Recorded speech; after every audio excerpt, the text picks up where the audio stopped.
চলমান যুদ্ধবিরতির পর মার্কিন যুক্তরাষ্ট্র ইরানের সঙ্গে পারমাণবিক ইস্যুতে আলোচনায় বসতে চান।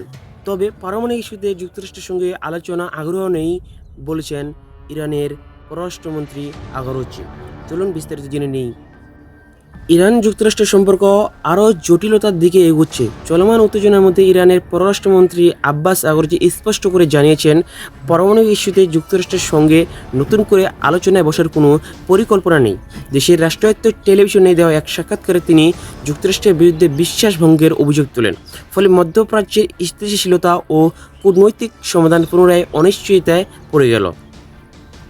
শুক্রবার ২৭ জুন বার্তা সংস্থা আনাদোলুর এক প্রতিবেদনে বলা হয়েছে, ইরানের পররাষ্ট্রমন্ত্রী আগরচি বলেন, যুক্তরাষ্ট্রের সঙ্গে আলোচনা চলাকালে তারা ইসরায়েলের মাধ্যমে ইরানের পারমাণবিক স্থাপনায় হামলা চালায়। এতে প্রমাণ হয় যুক্তরাষ্ট্র একই সঙ্গে আলোচনার টেবিলে বসে এবং যুদ্ধের ময়দানেও অংশ নেয়। তিনি অভিযোগ করেন, ওয়াশিংটন ইচ্ছাকৃতভাবে কূটনৈতিক প্রতিশ্রুতি ভেঙে যুদ্ধ চাপিয়ে দিয়েছে এবং ইসরায়েলকে হামলায় উস্কে দিয়েছে। আগরচি আরও বলেন, আমরা যখন শান্তিপূর্ণ আলোচনায় ছিলাম তখন তারা আমাদের সঙ্গে বিশ্বাসঘাতকতা করেছে। এরপর তারা আমাদের জাতির অধিকার ছিনিয়ে নিতে চেয়েছে এবং সেই প্রক্রিয়ায় ইসরায়েলকে ব্যবহার করেছে। তিনি আরও জানান, ইরান কূটনৈতিক পথ পুরোপুরি বন্ধ করেনি। তারা এখনও অন্য অনেক দেশের সঙ্গে পররাষ্ট্র যোগাযোগ চালিয়ে যাচ্ছে।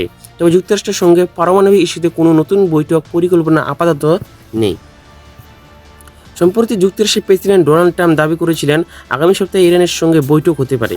এ বিষয়ে আগরচি বলেন, এ ধরনের কোনো বৈঠক ব্যবস্থা হয়নি। যুক্তরাষ্ট্র নিজেরাই নিজেদের বক্তব্যে দ্বিধান্বিত এবং পরস্পর বিরোধী। প্রসঙ্গত, গত ১৩ জুন ইসরায়েলে ইরানের সামরিক ও পারমাণবিক স্থাপনায় বিমান হামলা চালায়। এতে ইরানের ৬০৬ জন নিহত এবং ৫,৩৩২ জন আহত হন বলে জানিয়েছে দেশটির স্বাস্থ্য মন্ত্রণালয়। এরপর ইরানের পাল্টা ক্ষেপণাস্ত্র ও ড্রোন হামলা চালায় ইসরায়েলের উপর। হিব্রু বিশ্ববিদ্যালয়ের হিসেবে এতে ইসরায়েলে ২৯ জন নিহত ও ৩,৪০০ জনের মতো বেশি মানুষ আহত হন। এই উত্তপ্ত পরিস্থিতির পর ২৪ জুন যুক্তরাষ্ট্রের মধ্যস্থতায় দুদেশের মধ্যে যুদ্ধবিরতি কার্যকর হয়। তবে উভয় পক্ষের মধ্যে অবিশ্বাস এবং ক্ষোভ রয়ে গেছে, যার ফলে পরিস্থিতি এখনও নাজুক। তথ্যসূত্র আন্দোলা এজেন্সি।